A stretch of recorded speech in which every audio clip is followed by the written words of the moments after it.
रानीगंज इलाके में सड़क मरम्मत तथा पेयजल की आपूर्ति की मांग को लेकर सीपीएम की ओर से एक रैली निकाली गई, जो कि पथ सभा के माध्यम से समाप्त हुई।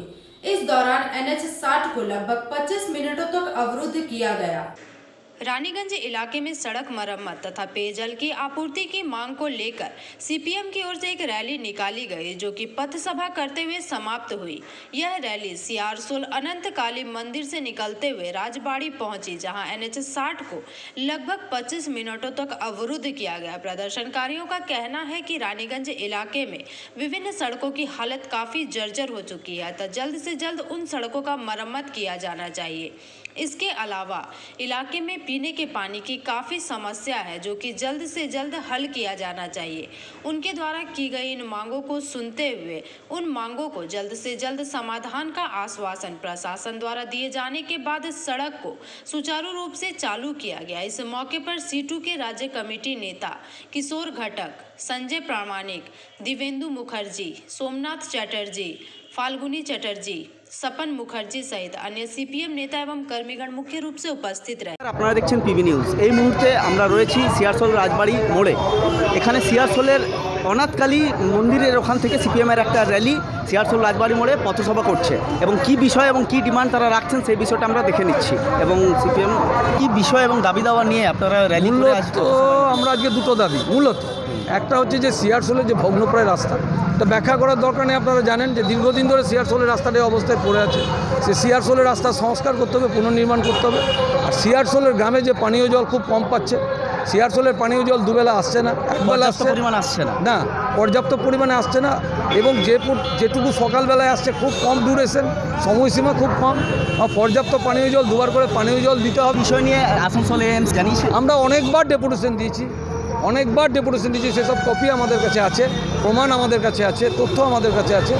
বারে বারে বলা সত্ত্বেও আমরা আশ্বাসই পেয়েছি, কাজের কাজ কিছু হয় না। আচ্ছা, কি আজকে পর কিছু স্টেপ নেবেন? এরপরে আমরা সেরকম হলে আমরা রাজবাড়ি মোড় অবরোধের দিকেও যেতে পারি।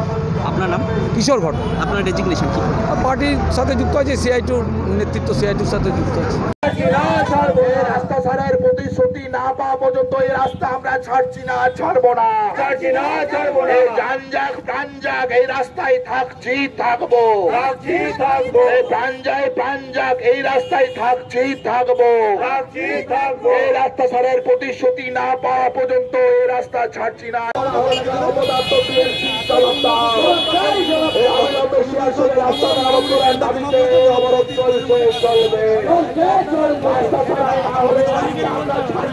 দীর্ঘদিন ধরে, বিগত 5 বছর ধরে আমাদের যে একটি গুরুত্বপূর্ণ রাস্তা সিয়ারসোল রাজবাড়ি মোড়, যেখানে একটি কলেজ রয়েছে, 2টি স্কুল রয়েছে, 3টি প্রাইমারি স্কুল রয়েছে, হাসপাতাল রয়েছে, হাট রয়েছে, বাজার রয়েছে, 30,000 মানুষের বসবাস করার লোক রয়েছে।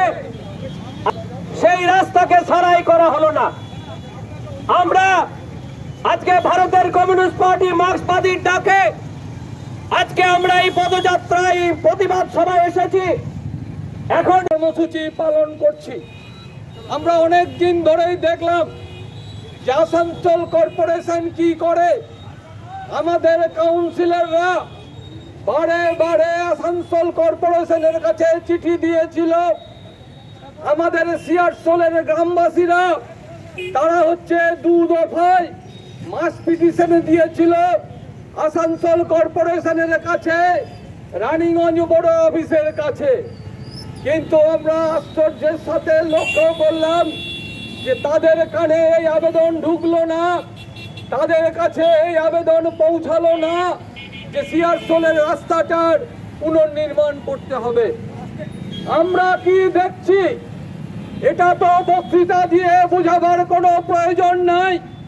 যে মানুষ সিয়ারসোলের রাস্তা দিয়ে যাচ্ছেন তারা লক্ষ্য পরিসহ অবস্থা রাস্তাটার হয়েছে।